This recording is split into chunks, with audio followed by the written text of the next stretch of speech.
This is a tricky question for me because I think that this game honestly showed more about Michigan than it did for Notre Dame. I think that Michigan really does not look good. They look bad. Their offensive was stagnant. Their defensive line or their offensive line was really bad, and it just seems like the way that Jim Harbaugh is trying to coach these guys on offense, as far as being a power football team, running the ball, and kind of letting the quarterback make easy plays, isn't necessarily going to work when your offensive line is as weak as it is. So as far for Notre Dame, yeah, it's a good win. They beat a ranked team. It was a rivalry game. They took care of business at home. But I really think this shows us more about Michigan than it does about Notre Dame.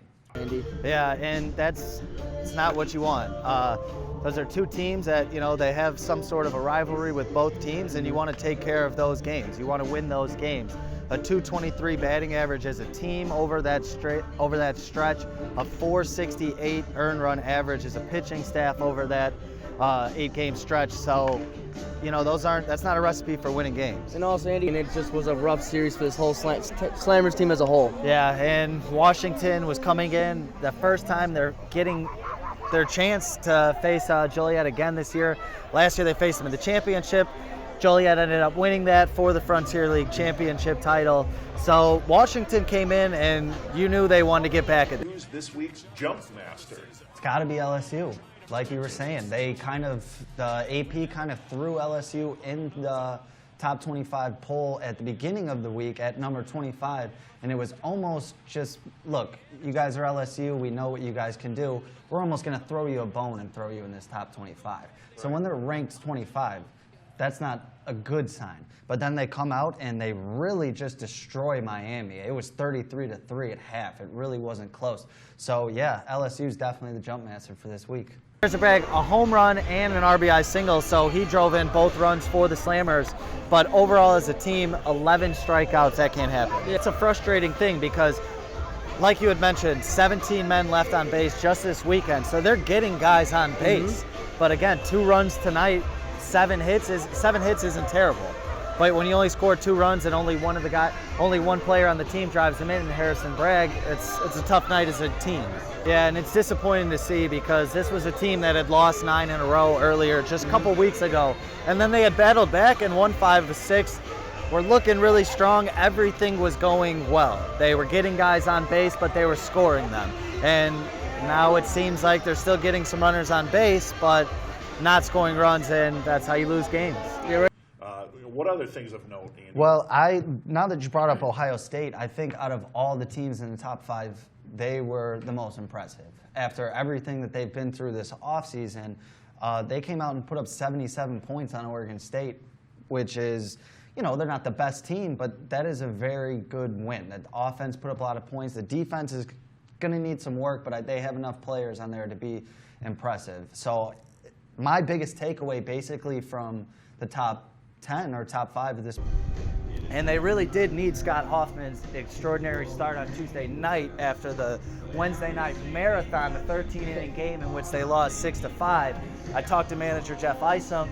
He had to use his bullpen a little more than he would have liked, which also played into Thursday's game in which they ended up losing as well to drop the series 2-1. So Scott Hoffman out there on the mound just getting long innings and getting guys out is really what this team needs. Yeah, anything else jump out at you this week for college football? Well, I mean, you get a bunch of games against, Louisville and Alabama. You get to see once again, how dominant Alabama is. They seem to figure out their quarterback situation with Tua Tagovailoa kind of taking over, taking the reins. Nicely pronounced, too. Thank you. But yeah, he's a dual threat guy. He had 3 touchdowns this weekend. Jalen Hurts only 79 total yards. So I think Alabama, now that they have their quarterback situation figured out, and again, they had 2 good quarterbacks, so how much of a problem really is it? But there, again, it's a scary sign for Alabama. Do you think Tua's going to start going forward? I believe so, yeah. I think he's earned it. I think he's been the most impressive out of the 2 guys. And again, it's only been 1 game, but if we look back towards last year's national championship, Tua kind of took over and really just brings a whole nother element to this team that they didn't have before. He kind of reminds. Yeah, and that's the thing. The starting pitching is going to really play a factor in this game because, like we mentioned earlier, the bullpen has been used heavily this week so far. So if they can get a strong start from their pitcher, they should be in pretty good shape. Obviously, they're going to need the bats to heat up a little bit, though.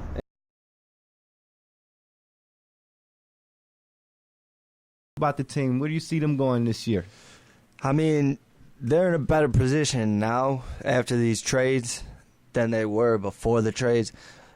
I don't know if they got better players, but they got better guys for LeBron. LeBron likes to call the shots, man. There's too many egos with D-Wade, Isaiah Thomas. Them guys don't want to listen to LeBron. Those guys think they're, top dog, but if you go somewhere where LeBron's at, he's the top dog. Yeah, definitely. LeBron is definitely going to be the man. I think factor in him getting traded to the Lakers? Oh, definitely. I mean, it's not just that they lost games, it's how they were losing games. Yeah, definitely. I mean, they're getting embarrassed on the court. They're just getting, they lose. They blow that, what was it, a couple weeks ago, they blow a 22-point lead versus the Magic. Right. The Magic. Out of all teams. The Magic. That's just like, horrible. that can't happen if you have the best player on the planet on your team. No, not at all. So with Isaiah going to the Lakers now, how does he fit in with Lonzo Ball? I mean, they're both point guards. I thought Lonzo Ball would be their starter, but we know Isaiah's not going to take a back seat to no one. So what do you think is going to happen in L.A. now? I think it should work fine. I think if anything, it would be an ego thing. I think Isaiah wants to be a 2.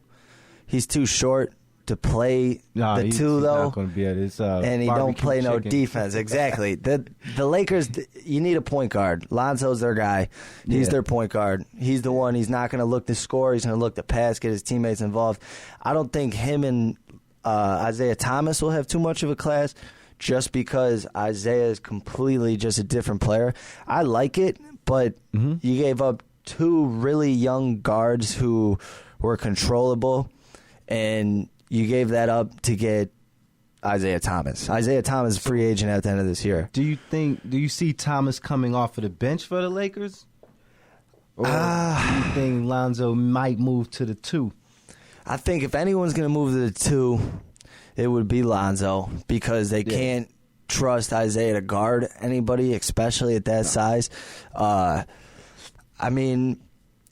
Lonzo's their point guard. Isaiah's going to play. I don't think he's going to come off the bench, especially after all that stuff. He's 6'8". He's got some size to him. He might be able to guard a couple of 2 guards. And that's the thing. He's only going to get stronger. He's still, a kid, dude. He's going to get stronger. He's going to get a bigger body. He's going to be able to guard and bang with them guys.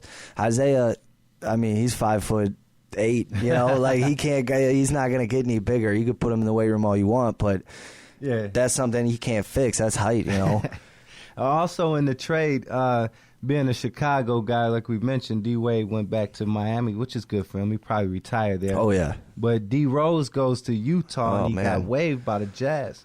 But I like personally D-Rose because I'm from Chicago, like I said, so he's just a hometown hero. He played for us. But let's talk a few numbers with him. He's averaging a career low. Michael Hendricks. He would never get caught. I mean, he would never do that. Yes, both. If he decided to do it, it would be to help the less fortunate. The Robin Hood? Yes, but that's neither here nor there. But Michael Hendricks, he's made $20 million in his career. I'm looking it up right now. He's made $20 million in his career. So we're talking $1.2 million. Which is to him, if me or you were to do that and we made $1.2 million on it, it's a big change in our life. But when you make $20 million, when you sign a signing bonus in 2015, so 2 seasons ago, for $8 million, and then you're still doing this for literally the smallest amount of money compared to what he's making, it's just...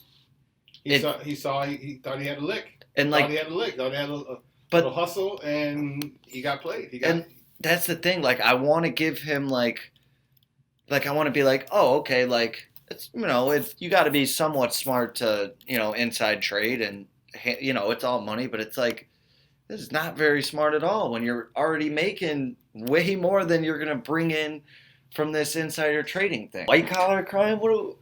Come on now. But no, Kyle Hendricks. Kyle Hendricks would never.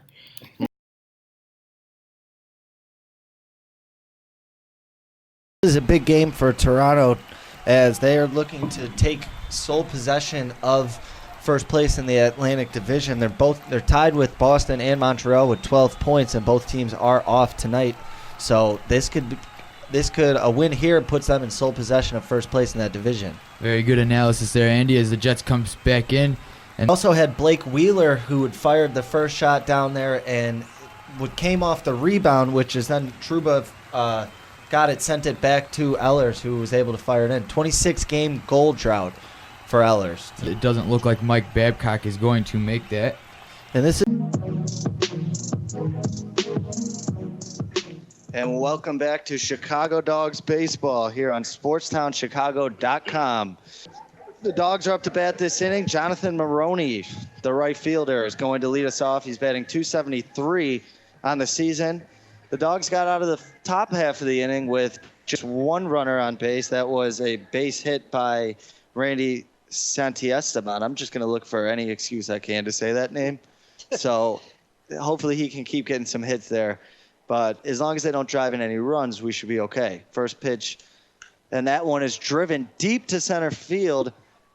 And that is going to get down and roll to the track. A rounding second is Maroney, and he's going to go ahead and hold up. And that will be a lead-off double for Jonathan Maroney. And the Dogs are in business one pitch into the game. He chose those nice green uniforms. Comes in average of .294 with 16 RBIs on the year. Nice little average so far. His OPS is of 671, slugging .349, on-base percentage of .322. We'll see how he fares here against Barnes. As Barnes goes into his windup, first pitch, swing and a miss in there for a strike. So we got a 0-1 count now for DeJesus. He'll be their shortstop. He's a very good defensive player. He's one of their better defensive players. Kind of controls the infield for the Railcats, along with second baseman Andy Paz. Good name. As he rips one down the third baseline foul. It rolls over, hits the bullpen fence there. So now 0-2, down 0-2 in the count. We'll see if we can get the first dog strikeout of the night. So we got two wide, one on the far side. There's a snap to Young in the shotgun, scrambles, steps up, makes a throw. It's going to be short to the sideline. The number 4 line is sweep. So a bad throw. The pressure got to Vince Young a little too early there, and it's going to bring up a 3rd and 12 now with just 1:35 left to play here in the national championship game. Yeah, another blocker, another pass rusher unblocked right there. Immediately brings pressure right in the face of Vince Young, and he's unable to make that completion there, Andy. So Texas takes the huddle, and they break their huddle with the ball now on the 38-yard line. 2 wide receivers right, 1 to the left, and a running back in the backfield as Young takes the snap from the shotgun. Rolls right, throws, and that ball is going to be complete to number 6. Quan Cosby with the catch. It's going to be short, but there is a flag on the play. Texas looks to think that it is against USC, and this could be a huge play. Looks like